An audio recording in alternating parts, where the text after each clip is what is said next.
আচ্ছা অমূল্যবাবু, পিশাচের কথা সত্যিই আপনি বিশ্বাস করেন কি? সত্যি বিশ্বাস করি। খালি তাই নয়, আমার ধারণা সম্প্রতি এই ঝাঁঝাতেই বোধহয় পিশাচের উপদ্রব শুরু হয়েছে।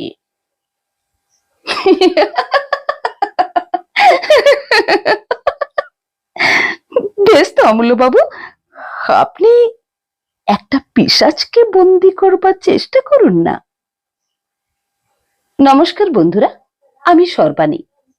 আজ আপনাদের পড়ে শোনাব লেখক হেমেন্দ্র কুমার রায়ের লেখা গল্প মিসেস কুমুদিনী চৌধুরী। শুনতে থাকুন মিসেস কুমুদিনী চৌধুরী। আমি ঔপন্যাসিক। কেবল এইটুকু বললেই সব বলা হয় না। আমি উপন্যাস লিখে টাকা রোজগার করি। অর্থাৎ আমি যদি উপন্যাস না লিখি তাহলে আমার পেটও চলবে না। অর্থাৎ উপন্যাস লেখা হচ্ছে আমার পেশা। কিন্তু এই পেশা বুঝি আর চলে না। বাড়িতে রোজ এত লোকের ভিড়, মাসিক পত্রের সম্পাদকের তাগাদা, চেনা অচেনা লোকের আনাগোনা, বন্ধু বান্ধবদের তাস দাবার আড্ডা, এইসব সামলাতে সামলাতেই প্রতিদিন কেটে যায়। যখন একলা হবার সময় পাই তখন আসে ঘুমের সময়। কাজেই কিছুদিনের জন্য কলকাতা ছাড়তে হলো। স্থির করলুম অন্তত একখানা উপন্যাস না লিখে আর কলকাতায় ফিরব না। বিদেশে নিশ্চয়ই বাসায় এত চেনা অচেনা লোকের ভিড় হবে না। সিধে চলে গেলুম ঝাঁঝা জংশনে। একখানি ছোটখাটো বাংলো ভাড়া নিলুম। সকালে ও বিকালে বেরিয়ে বেড়াই। দুপুর ও সন্ধ্যাবেলাটা কেটে যায় উপন্যাস লেখায়। ভিড়ের ভয়ে বিদেশে পালিয়ে এলেও মানুষের সঙ্গ বিনা মানুষের প্রাণ বাঁচে না। ঝাঁঝায় এসেও ৩-৪ জন লোকের সঙ্গে আমার অল্প বিস্তর ঘনিষ্ঠতা হলো। একজন হচ্ছেন মিসেস কুমুদিনী চৌধুরী। তিনি বিধবা। তার স্বামী পেশোয়ারে কাজ করতেন। স্বামীর মৃত্যুর পর থেকে তিনি ঝাঁঝায় এসে বাস করছেন। তার সন্তানাদি কেউ নেই। ধর্মে তিনি খ্রিস্টান। আমার আর একজন নতুন বন্ধুর নাম অমূল্যবাবু। এ ভদ্রলোকের বয়স হবে বছর 50। কলকাতার কোনো কলেজে প্রফেসরি করতেন। এখন অবকাশ নিয়ে এইখানে বসেই লেখাপড়া নিয়ে দিন কাটিয়ে দেন। অমূল্যবাবু পরলোক তত্ত্ব নিয়ে সারা জীবনই যথেষ্ট আলোচনা করেছেন। মৃত্যুর পরে জীবের কি অবস্থা হয় তার মুখে সর্বদাই সে কথা শুনতে পাওয়া যায়। এখানকার রেলের ডাক্তার গোবিন্দবাবুর সঙ্গেও আলাপ হলো। তিনি খুব সাদাসিধে ভালো মানুষ লোক এবং সন্ধ্যা হলেই ভূতের ভয়ে কাতর হয়ে পড়েন। সূর্যাস্তের পর তিনি প্রাণান্তেও অমূল্যবাবুর বাড়ির চৌকাঠ মারাতে রাজি হন না। কারণ পাছে তাকে কাছে পেয়ে অমূল্যবাবু 2-4টে পরলোকের কাহিনী শুনিয়ে দেন। সেদিন সন্ধ্যার কিছু আগে আমি অমূল্যবাবুর সঙ্গে বসে বসে গল্প করছিলুম। কথা হচ্ছিল পৃথিবীতে সত্য সত্যই পিশাচের অস্তিত্ব আছে কিনা। অমূল্যবাবুর বিশ্বাস পৃথিবীতে সেকালেও পিশাচ ছিল, একালেও আছে। আমি জিজ্ঞাসা করলুম, পিশাচ কাকে বলে? অমূল্যবাবু বললেন, প্রেতাত্মাদের আমাদের মতো দেহ নেই, এ কথা তো তুমি জানো। দেহ না থাকলেও দুষ্ট প্রেতাত্মাদের আকাঙ্ক্ষা প্রায় প্রবল হয়ে থাকে, কিন্তু দেহের অভাবে তারা সে আকাঙ্ক্ষা মেটাতে পারে না। তাই অনেক সময় দুষ্ট প্রেতাত্মারা মানুষের অরক্ষিত মৃতদেহের ভিতরে গিয়ে আশ্রয় নেয়। তখন সেই মরা মানুষ জ্যান্ত হয়ে উঠে জীবিত মানুষদের ধরে রক্ত শোষণ করে। এই জীবন্ত মানুষগুলোই পিশাচ নামে খ্যাত। অমূল্যবাবু এমন দৃঢ় বিশ্বাসের সঙ্গে কথাগুলি বললেন যে আমার গায়ে কাঁটা দিয়ে উঠল। আমি বললুম, প্রায়ই শুনতে পাই অমুক লোক রক্ত স্বল্পতা রোগে মারা গিয়েছে। আপনি কি বলতে চান যে পিশাচরাই তাদের মৃত্যুর কারণ? অমূল্যবাবু বললেন, অনেক সময় হতেও পারে, অনেক সময় নাও হতে পারে। ঠিক এই সময়ই মিসেস কুমুদিনী অমূল্যবাবুর বাইরের ঘরে এসে ঢুকলেন। ঢুকেই তিনি হাসতে হাসতে বললেন, কিসের গল্প হচ্ছে? আমি বললুম, অমূল্যবাবু আমাকে ভয় দেখাবার চেষ্টা করছেন। কুমুদিনী একখানা চেয়ারের উপর বসে পড়ে বললেন, ও ভূতের গল্প বুঝি? বেশ বেশ, ভূতের গল্প শুনে ভয় পেতে আমি ভালোবাসি। অমূল্যবাবু, আমাকে একটা ভয়ানক ভূতের গল্প বলুন না। অমূল্যবাবু বললেন, ভয়ানক ভূত কাকে বলে আমি তো জানি না, তবে আজ আমি পিশাচের গল্প করছিলুম বটে। কুমুদিনী খানিকক্ষণ নীরবে অমূল্যবাবুর মুখের পানে তাকিয়ে রইলেন। তারপর ধীরে ধীরে বললেন, আচ্ছা অমূল্যবাবু, পিশাচের কথা সত্যিই আপনি বিশ্বাস করেন কি? অমূল্যবাবু গম্ভীর স্বরে বললেন, সত্যিই বিশ্বাস করি, খালি তাই নয়, আমার ধারণা সম্প্রতি এই ঝাঁঝাতেই বোধ হয় পিশাচের উপদ্রব শুরু হয়েছে। আমি সচমকে অমূল্যবাবুর মুখের দিকে মুখ তুলে তাকালুম।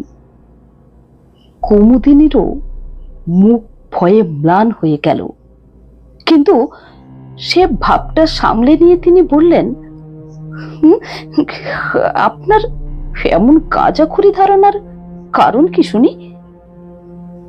অমূল্যবাবু স্থিরভাবেই বললেন, সম্প্রতি এখানে রক্ত স্বল্পতা রোগে মৃত্যুর হার বড় বেড়ে উঠেছে।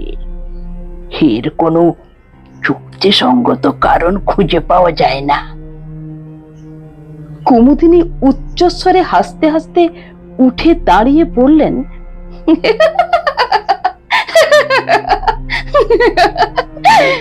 বেশ তো অমূল্যবাবু, আপনি একটা পিশাচকে বন্দি করবার চেষ্টা করুন না।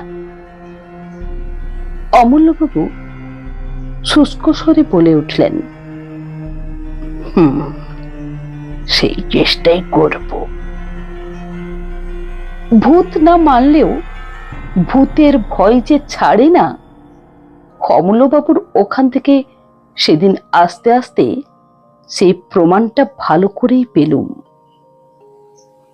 সন্ধ্যার অন্ধকারের ভিতর দিয়ে ফিরতে ফিরতে প্রত্যেক আনাচে কানাচে মনে হতে লাগলো যেন সত্য সত্যই কোনো জীবন্ত মৃতদেহ আমার দিকে লক্ষ্য স্থির করে নীরবে দাঁড়িয়ে আছে। অমূল্যবাবু প্রতিদিন সকালে আমার বাসায় এসে চা পান করতেন। সেদিন সকালেও বাংলোর বারান্দায় বসে আমরা দুজনে চা পান করছি। এমন সময় দেখলুম সামনের পথ দিয়ে ডাক্তার গোবিন্দবাবু কোথাও যাচ্ছেন। আমি চেঁচিয়ে তাকে এক পেয়ালা চা পান করার জন্য আহ্বান করলুম। গোবিন্দবাবু, ও গোবিন্দবাবু, আরে কোথায় যাচ্ছেন? আসুন না, এক কাপ চা খেয়ে যাবেন। গোবিন্দবাবু কাছে এসে বললেন, চা পান করতে আমি রাজি আছি ভাইয়া, কিন্তু শিগগিরই, আমার একটু দেরি করার সময় নেই। আমি বললুম, কেন, আপনার এত তাড়াতাড়ি কিসের? গোবিন্দবাবু বললেন, মিসেস কুমুদিনী চৌধুরীর মালিক ছেলের ভারী অসুখ, বোধহয় বাঁচবে না। জিজ্ঞাসা করলুম, কি অসুখ? গোবিন্দবাবু বললেন, রক্ত স্বল্পতা, অর্থাৎ অ্যানিমিয়া। অমূল্যবাবু চা পান করতে করতে হঠাৎ পেয়ালাটা টেবিলের উপর নামিয়ে রেখে বললেন, ডাক্তার, ছাঁচায় এত অ্যানিমিয়ার বাড়াবাড়ির কারণ কি বলতে পারো? গোবিন্দবাবু বললেন, না না, কিন্তু এই রোগের এতটা বাড়াবাড়ি দেখে আমি অত্যন্ত আশ্চর্য হয়ে গেছি। অমূল্যবাবু চেয়ার ছেড়ে উঠে দাঁড়িয়ে বললেন, মিসেস কুমুদিনী চৌধুরীর মালির ছেলেকে আমি জানি, তার নাম গদাধর। সে রোজ আমাকে ফুল দিয়ে যায়। 3 দিন আগেও তাকে আমি দেখেছি, জোয়ান সমর্থ ছেলে। আর তুমি বলছো ডাক্তার, এরই মধ্যে তার অবস্থা খারাপ হয়ে পড়েছে? অ্যানিমিয়া রোগে এত তাড়াতাড়ি কারোর অবস্থা খারাপ হয় না। চলো তো ডাক্তার, তোমার সঙ্গে আমরাও গিয়ে গদাধরকে একবার দেখে আসি। আমার বাংলো থেকে মিসেস চৌধুরীর বাংলোয় যেতে 4-5 মিনিটের বেশি সময় লাগে না। মিসেস চৌধুরীর বাগানের এক কোণে মালির ঘর। আমরা সকলে গিয়ে সেখানে উপস্থিত হলুম। ঘরের ভিতরে এক পাশে বুড়ো মালি মাথায় হাত দিয়ে ম্লান মুখে বসে আছে। গদাধর শুয়ে আছে একখানা চৌকির উপরে।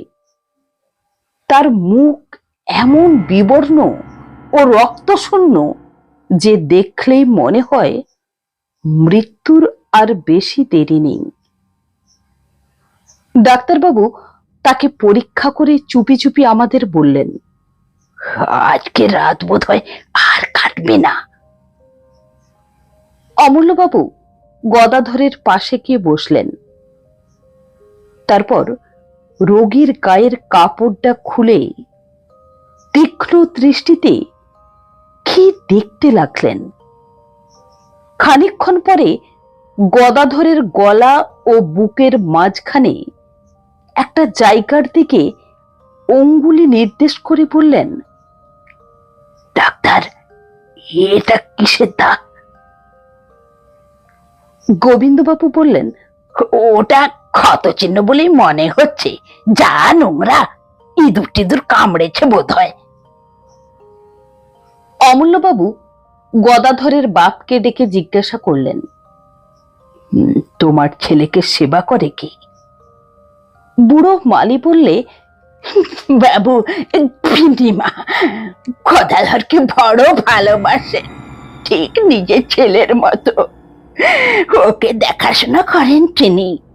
ওর জন্যে দিনে তার বিশ্রাম নেই, রাতে তার ঘুমও নেই। অমূল্যবাবু উঠে দাঁড়িয়ে দৃঢ় স্বরে বললেন, রোগীর ভালো রকমই যত্ন সেবা হচ্ছে। গদাধরকে আমি আমার বাড়িতে নিয়ে যাব। ডাক্তার, তোমার রেলের 2-4 জন কুলিকে ডাকো। গদাধরকে তারা এখনই আমার বাড়িতে নিয়ে চলুক। আমার বিশ্বাস একে আমি নিশ্চয়ই বাঁচাতে পারবো। অমূল্যবাবুর এই অদ্ভুত বিশ্বাসের কারণ কি আমরা বুঝতে পারলুম না। রোগ হয়েছে রোগীর দেহে, এ বাড়ি থেকে ও বাড়ি নিয়ে গেলে তার কি উপকার হতে পারে? যাক, কথা মতোই কাজ করা হলো। গদাধরকে যখন বাগানের ভিতর দিয়ে নিয়ে যাওয়া হচ্ছে, সেই সময় মিসেস কুমুদিনী তার বাংলোর বারান্দায় দাঁড়িয়েছিলেন। আমাদের দেখে নেমে এসে তিনি বিস্মিত স্বরে বললেন, "এ কি ব্যাপার? গদাধরকে কোথায় নিয়ে যাওয়া হচ্ছে?" অমূল্যবাবু বললেন, আমার বাড়িতে। এখানে ওর ঠিক মতো সেবা আর চিকিৎসা হচ্ছে না। কুমুদিনীর দুই চোখে একটা ক্রোধের ভাব ফুটে উঠেই আবার মিলিয়ে গেল। ধীরে ধীরে তিনি বললেন, "বেশ, আপনারা যা ভালো বোঝেন করুন। গদাধর আরাম হলে আমার চেয়ে খুশি আর কেউ হবে না।" সেদিন সন্ধ্যার পর থেকে মুষলধারে বৃষ্টি নামলো। গাছপালার আর্তনাদ ও মেঘের গর্জনের সঙ্গে সঙ্গে পাহাড়ের উপর থেকে হুড় হুড় করে বৃষ্টিধারা নেমে আসার শব্দ শুনতে শুনতে আমি ঘুমিয়ে পড়লুম। অনেক রাতে আচম্বিতে আমার ঘুম ভেঙে গেল। অন্ধকারে ধড়মড়িয়ে বিছানার উপর উঠে বসে মনে হলো জানালার সার্সির উপরে বাইরে থেকে কে যেন ঠক ঠক করে আওয়াজ করছে। প্রথমটা ভাবলুম আমারই মনের ভুল। বাইরে তখনও সমান্তরে বৃষ্টি ঝরছে, বাজ ডাকছে ও ঝড় হই হই করছে। এমন দুর্যোগে সার্সির উপরে করাঘাত করতে আসবে কি? হয়তো ঝোড়ো হাওয়া ঘরের ভিতরে ঢুকতে চায়। আবার বিছানার উপরে শুয়ে পড়লুম, কিন্তু সঙ্গে সঙ্গে তখনই সার্সির উপরে আবার শব্দ হলো, ঠক ঠক ঠক ঠক ঠক ঠক ঠক ঠক ঠক। সবিস্ময়ে বিছানার উপর থেকে লাফিয়ে পড়লুম। আর তো কোনো সন্দেহ নেই, কে এলো? এই বন জঙ্গল পাহাড়ের দেশে এই ঝড় বৃষ্টি অন্ধকারে কে আমার ঘরের ভিতর ঢুকতে চায়?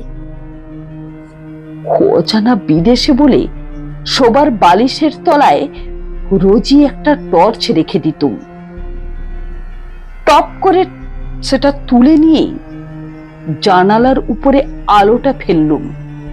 সেই তীব্র আলোকে দেখলুম বদ্ধ সার্সির উপরে দুই হাত ও মুখ রেখে দাঁড়িয়ে আছে এক অদ্ভুত মূর্তি। ঝোড়ো হাওয়ায় রাশি রাশি কালো কালো লম্বা চুল এসে তার সারা মুখখানাকে আচ্ছন্ন করে ফেলছে, এবং সেই চুলের ফাঁকে ফাঁকে আগুনের মতো দপ দপ করে জ্বলছে তার দুটো বিস্ফারিত চক্ষু। পর মুহূর্তে মুখখানা আলোক রেখার ভিতর থেকে সাত করে পড়ে গেল। এ কি দুঃস্বপ্ন? ভয়ে আলো নিভিয়ে বিছানার উপরে কাঁপতে কাঁপতে বসে পড়লুম। আতঙ্কে সারা রাত আর ঘুম হলো না। কেবলই মনে হতে লাগলো সার্সির কাঁচ ভেঙে ওই বুঝি এক অমানুষিক মূর্তি ঘরের ভিতরে হুড়মুড় করে ঢুকে পড়ে। জানালা দিয়ে সকালের আলো ঘরের ভিতরে এসে পড়েছে, কিন্তু তখনও আমি জড় ভরতের মতো বিছানার উপরে আড়ষ্ট হয়ে বসে আছি। এমন সময় বাইরে থেকে শুনলুম আমার নাম ধরে ডাকছেন অমূল্যবাবু। আশ্বস্তির নিঃশ্বাস ফেলে তাড়াতাড়ি দরজা খুলে দিলুম। অমূল্যবাবু ঘরের ভিতরে এলেন। আমি জিজ্ঞেস করলুম, এত ভোরে আপনি যে? গদাধরের অসুখ বেড়েছে নাকি? অমূল্যবাবু বিছানার উপর উঠে বসে হাসি মুখে বললেন, অসুখ বেড়েছে কি এই অল্প সময়েই? গদাধর প্রায় সেরে উঠেছে। আমি সবিস্ময়ে বললুম, বলেন কি? কি করে সারলে? অমূল্যবাবু বললেন, গদাধরের কোনো অসুখ তো হয়নি, সে পড়েছিল পিশাচের পাল্লায়। চেষ্টা করেও আমি হাসি থামাতে পারলুম না। কৌতুক ভরে বললুম, আপনি কি চারিদিকে এখনো পিশাচের স্বপ্ন দেখছেন? অমূল্যবাবু অটল ভাবেই বললেন, তোমার যা ইচ্ছা হয় বলো, আমি কোনোই প্রতিবাদ করব না। গদাধর কেন বেঁচেছে জানো? কাল দিন রাত তার শিয়রে বসে আমি পাহারা দিয়েছি বলে কাউকে তার ত্রিসীমানায় আসতে দেয়নি। কাল রাতে আবার কেউ যদি তার রক্ত শোষণ করত, তাহলে হাজার তাকে জীবিত দেখতে পেতে না। আমি সবিস্ময়ে বললুম, রক্ত শোষণ? অমূল্যবাবু, কি আপনি বলছেন? কে তার রক্ত শোষণ করত? অমূল্যবাবু কিছুক্ষণ স্তব্ধ হয়ে রইলেন। তারপর ধীরে ধীরে বললেন, তোমার ও কথার কোনো জবাব আগে আমি দেব না। কাল রাতে আমি সচক্ষে কি দেখেছি তোমার কাছে আগে সেই কথাই বলতে চাই। তুমি জানো তো, আমার বাড়ি দোতলা। গদাধরকে আমি দোতলার ঘরে শুইয়ে রেখেছিলাম পাহারা দেবার জন্য। তার পাশে বসে কাল সারা রাত আমি কাটিয়ে দিয়েছি। কালকের রাতের ঝড় বৃষ্টির কথা তুমি টের পেয়েছো বোধ হয়। মাঝ রাত্রে ঝড় বৃষ্টির বেগ অত্যন্ত বেড়ে ওঠে। সেই সময় বই পড়তে পড়তে হঠাৎ আমি মুখ তুলে দেখি জানালার ঠিক বাইরেই একটা স্ত্রী মূর্তি দাঁড়িয়ে রয়েছে। দোতলার ঘর, মাটি থেকে সেই জানালাটা অন্তত 20 ফুট উঁচু। সেখানে কোনো স্বাভাবিক মানুষের মূর্তির আবির্ভাব যে সম্ভবপর নয়, এ কথা তুমি বুঝতেই তো পারছো। আমি অবাক হয়ে তার দিকে খানিকক্ষণ তাকিয়ে রইলুম। ঘরের আলো তার মুখের উপরে গিয়ে পড়েছিল। তাকে দেখেই আমি চিনতে পারলাম। কে সে? কিছু আন্দাজ করতে পারো? আমি হতভম্বের মতো ঘাড় নেড়ে জানালুম, না তো। অমূল্যবাবু বললেন, সে মূর্তি হচ্ছে মিসেস কুমুদিনী চৌধুরীর। কুমুদিনী খুব হাসি মুখে আমার দিকে তাকিয়েছিলেন। আমি তাকে দেখেই উঠে দাঁড়ালুম। তারপর সারসি খুলে খড়খড়ির পাল্লা দুটো বন্ধ করে দিলুম সজোরে। আমাকে বাধা দেবার জন্যে মূর্তিটা তাড়াতাড়ি হাত বাড়িয়ে এগিয়ে এলো, কিন্তু বাধা দিতে পারলে না। আমার মনে হলো জানালা বন্ধ করবার সময় তার ডান হাতখানা পাল্লার তলায় পড়ে চেপটে গেল। তারপরেও জানালার উপরে আরো কয়েকবার করাঘাতের শব্দ শুনতে পেলুম, কিন্তু সেদিকে আমি আর ভ্রুক্ষেপও করলুম না। এখন বলো, আমার কথা পাগলের গল্প বলে মনে হচ্ছে? আমি রুদ্ধশ্বাসে বলে উঠলুম, অমূল্যবাবু, অমূল্যবাবু, আপনি কি বলছেন? মিসেস কুমুদিনী চৌধুরী? অমূল্যবাবু বাধা দিয়ে বললেন, শোনো শোনো শোনো, টেলিগ্রামে আমি আর এক খবর আনিয়েছি। পেশোয়ারে মিসেস কুমুদিনী চৌধুরীর স্বামী মারা যান অ্যানিমিয়া রোগে, আর মিসেস কুমুদিনী চৌধুরীও তার মৃত্যুর 15 দিন আগে দেহত্যাগ করেছেন। আমার সর্বশরীরে কেমন ধারা করতে লাগলো। টেবিলের একটা বেশ ধরে তাড়াতাড়ি চেয়ারের উপরে বসে পড়লুম। অনেকক্ষণ পরে নিজেকে সামলে নিয়ে অমূল্যবাবুর কাছে আমিও কাল রাত্রে যা দেখেছি সেই ঘটনাটা খুলে বললুম। অমূল্যবাবু কি বলতে যাচ্ছিলেন, কিন্তু হঠাৎ দরজার দিকে তাকিয়ে থেমে গেলেন। ফিরে দেখলুম বাংলোর সিঁড়ি দিয়ে বারান্দায় এসে উঠলেন মিসেস কুমুদিনী চৌধুরী। তাকে দেখেই সর্বপ্রথমে আমার চোখ পড়ল তার ডান হাতের দিকে। তার ডান হাতে ব্যান্ডেজ বাঁধা। কুমুদিনীও আস্তে আস্তে অমূল্যবাবুকে আমার ঘরে দেখেই থমকে দাঁড়িয়ে পড়লেন। তার মুখে চোখে এমন একটা অমানুষিক বিশ্রী ভাব জেগে উঠল, যা কোনো দিন কোনো মানুষেরই মুখে আমি লক্ষ্য করিনি। তারপরেই দিক বিদিক জ্ঞান হারিয়ে তীরের মতো তিনি বারান্দার উপর থেকে নেমে গেলেন এবং সেই রকম বেগেই সামনের দিকে ছুটে চললেন। আমি দ্রুতপদে এগিয়ে গিয়ে চেঁচিয়ে উঠলুম, মিসেস চৌধুরী, সাবধান সাবধান, ট্রেন ট্রেন ট্রেন আসছে। কিন্তু আমার মুখের কথা মুখেই রইল। আমার বাংলোর সামনে দিয়ে যে রেলপথ চলে গেছে, কুমুদিনী তার উপরে গিয়ে দাঁড়াতে না দাঁড়াতেই একখানা ইঞ্জিন হুড়মুড় করে একেবারে তার দেহের উপরে এসে পড়ল। ভয়ে আমি 2 চোখ বুজে ফেললুম।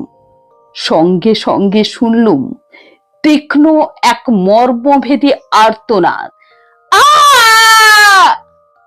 তারপরে সব স্তব্ধ। খানিকক্ষণ আচ্ছন্নের মতো দাঁড়িয়ে রইলুম। আমার চারিদিকের পৃথিবী যেন ঘুরতে লাগলো এবং সেই অবস্থাতেই শুনলুম অমূল্যবাবু বলছেন, স্থির হও ভাই, স্থির হও। ট্রেনে যে চাপা পড়লো ও কোনো মানুষের দেহ নয়, ও হচ্ছে কোনো পিশাচের আশ্রিত দেহ। ঝাঁঝার গোরস্থানে মিসেস কুমুদিনী চৌধুরীর দেহ কবর দেয়া হলো। তারপর মাসখানেক কেটে গেল। এই ভীষণ ঘটনার ছাপ আমাদেরও মনের উপর থেকে ধীরে ধীরে অস্পষ্ট হয়ে আসতে লাগলো। কিন্তু এই ঘটনার সঙ্গে জড়িত একটা বিষয় সম্বন্ধে এখনো আমাদের মনের ধাঁধা খুঁজল না। ঝাঁঝায় রক্ত স্বল্পতা রোগের বাড়াবাড়ি এখনো কমলো না কেন, তাই নিয়ে প্রায়ই আমাদের মধ্যে আলোচনা হয়। অমূল্যবাবু পর্যন্ত ধাঁধায় পড়ে গেছেন। তিনিও মাঝে মাঝে আশ্চর্য হয়ে বলেন, তাই তো হে, রক্ত স্বল্পতা রোগটা এখানে সংক্রামক হয়ে দাঁড়ালো নাকি? এর কারণ তো কিছুই বোঝা যাচ্ছে না। কিছুদিন পরে একদিন নদীর ধার থেকে ফিরতে আমার রাত হয়ে গেল। সে রাতটা ছিল চমৎকার। পরিপূর্ণ পূর্ণিমা নদীর জলকে যেন মেজে ঘষে রূপোর মতো চকচকে করে তুলেছে এবং চারিদিক ধপধপ করছে প্রায় দিনের বেলার মতো। এই পূর্ণিমার শোভা দেখবার জন্যেই এতক্ষণ আমি নদীর ধারে অপেক্ষা করছিলুম। বিভোর হয়ে চারিদিকে তাকাতে তাকাতে বাসার পথে ফিরে আসছি। গভীর স্তব্ধতার ভিতরে ঝিল্লি রোপ ছাড়া আর কোনো কিছুরই সাড়া পাওয়া যাচ্ছে না। পথ একান্ত নির্জন। প্রাণে হঠাৎ গান গাইবার স্বাদ হলো।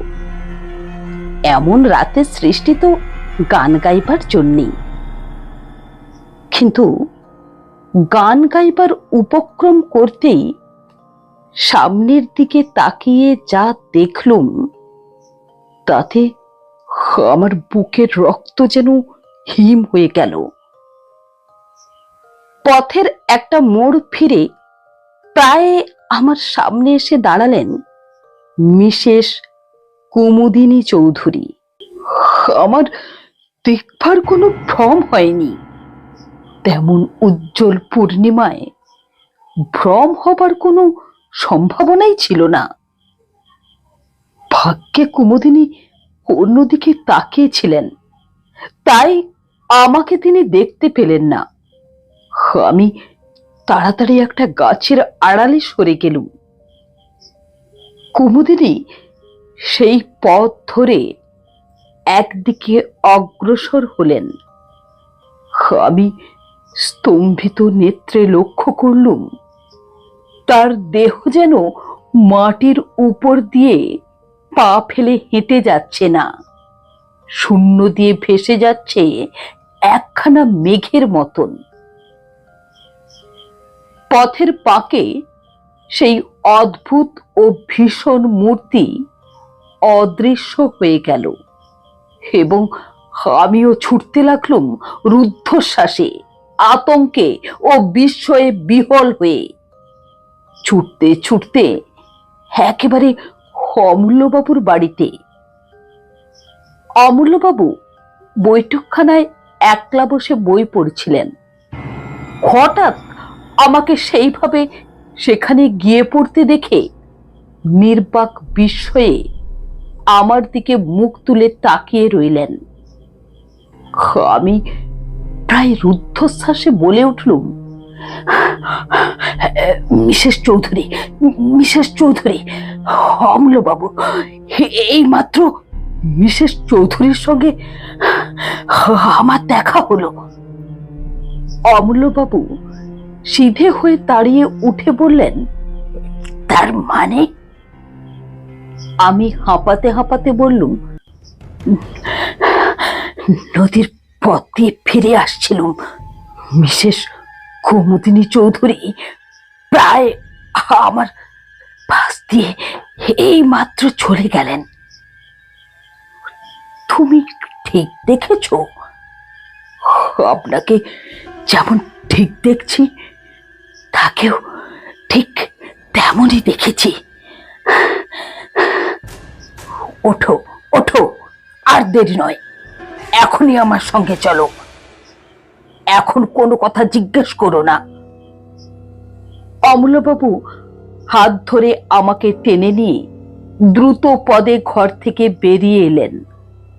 তারপর বাগানের কোণ থেকে একটা শাবল ও একখানা কোদাল তুলে নিয়ে কোদালখানা আমার হাতে দিয়ে বললেন, এসো। আমি যন্ত্রচালিতের মতন তার সঙ্গে চললুম। আবার সেই নদীর পথ, চারিদিক তেমনি নীরব ও নির্জন। আকাশে তেমনি স্বপ্নময় চাঁদের হাসি। নিবিড় বনজঙ্গল ও পাহাড়ের পর পাহাড় দাঁড়িয়ে আছে যেন ছবিতে আঁকা। কিন্তু সেসব দৃশ্য দেখবার মতো মনের অবস্থা তখন আমার ছিল না। আমার প্রাণ থেকে সমস্ত কবিত্ব তখন কর্পূরের মতো উবে গিয়েছিল। ঘাসের উপরে বড় বড় গাছের ছায়া নড়ছে, আর আমি চমকে চমকে উঠছি। নিস্তব্ধতা বিদীর্ণ করে একটা পেঁচা চেঁচিয়ে উঠল। শিউরে উঠে আমি ভাবলুম,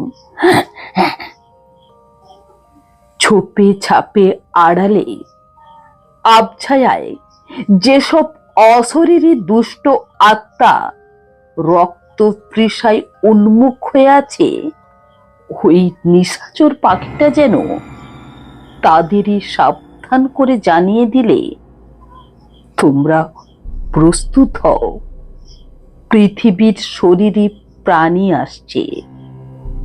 হয়তো ঝাঁঝার গোরস্থান, কবরের পর কবর সারি সারি দেখা যাচ্ছে, তাদের উপরে ইটের বা পাথরের গাঁথুনি।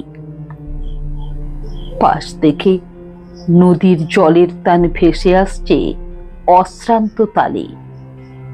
আমার মনে হলো এতক্ষণ ওইসব কবরের পাথরের উপরে যেসব ছায়াদেহ বসে বসে রাত্রি যাপন করছিল, আচম্বিতে জীবিত মানুষের আবির্ভাবে অন্তরালে গিয়ে নদীর সঙ্গে স্বর মিলিয়ে তারা ভয়াবহ কানাকানি করছে। একটা ঝোপের ভিতরে আমাকে টেনে নিয়ে গিয়ে অমূল্যবাবু বললেন, এইখানে স্থির হয়ে লুকিয়ে বসে থাকে, এসো, সাবধান, কোনো কথা কইও না।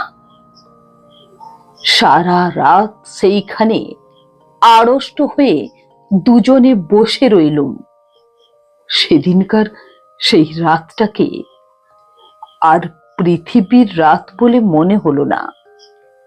ইহলোকে থেকেও আমরা যেন পরলোকের বাসিন্দা হয়েছি।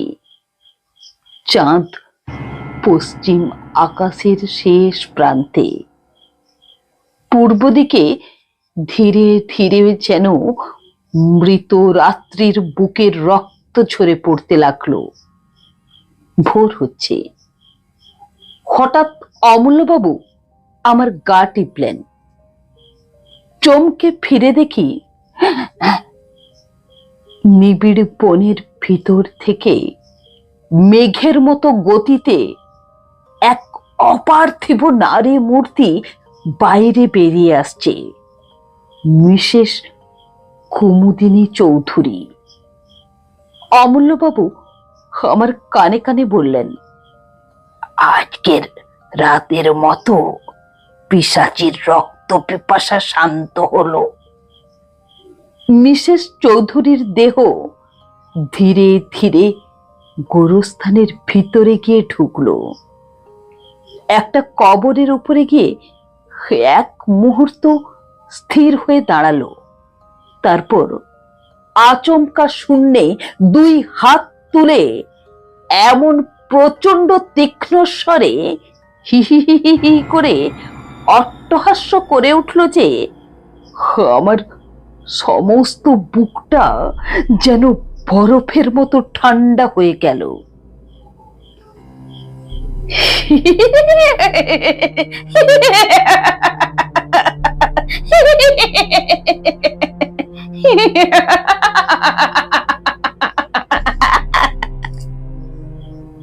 সে কি পৈশাচিক শীতল হাসি! তারপর দেখলুম তার দেহটা ধীরে ধীরে মাটির ভিতরে নেমে যাচ্ছে। খানিক পরেই সে একেবারে অদৃশ্য হয়ে গেল। পূব আকাশে সূর্যের প্রথম ছটা জেগে উঠল। অমূল্যবাবু এক লাফে দাঁড়িয়ে উঠে বললেন, আর অপেক্ষা নয়, শিগগির আমার সঙ্গে এসো। আমরা মিসেস চৌধুরীর কবরের উপরে গিয়ে দাঁড়ালুম। অমূল্যবাবু বললেন, আমি শাবল দিয়ে মাটি খুঁড়ি আর তুমি কোদাল দিয়ে মাটি তোলো। তার এই অদ্ভুত আচরণের কারণ কি জিজ্ঞাসা করলুম না, কারণ আমি তখন আচ্ছন্নের মতো ছিলুম। তিনি যা বলেন আমি তাই করি। অল্পক্ষণ পরেই কফিনটা দেখা গেল। অমূল্যবাবু বললেন, দেখো, এইবারে আমি কফিনের ডালাটা খুলব, তারপর আমি যা করব তুমি তাতে আমাকে বাধা দিও না। খালি এইটুকু মনে রেখো, কফিনের ভেতরে যে দেহ আছে তা কোনো মানুষের দেহ নয়। অমূল্যবাবু দুই হাতে টেনে কফিনের ডালাটা খুলে ফেললেন। আমি স্তম্ভিত চোখে দেখলুম কফিনের ভিতর শুয়ে আছে মিসেস চৌধুরীর পরিপূর্ণ দেহ। সে দেহ দেখলে মনে হয় না তা কোনোদিন ট্রেনে কাটা পড়েছিল। সেটা 1 মাস আগে কবর দেওয়া কোনো গলিত মৃতদেহও নয়।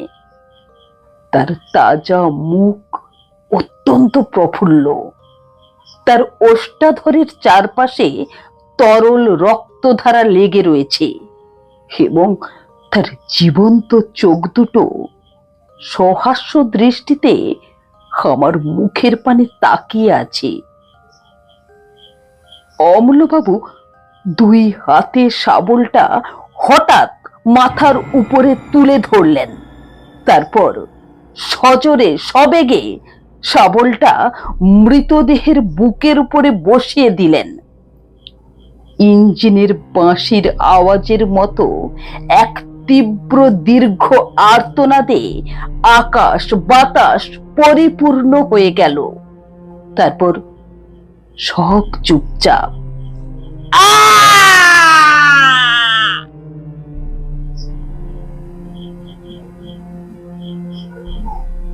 বন্ধুরা,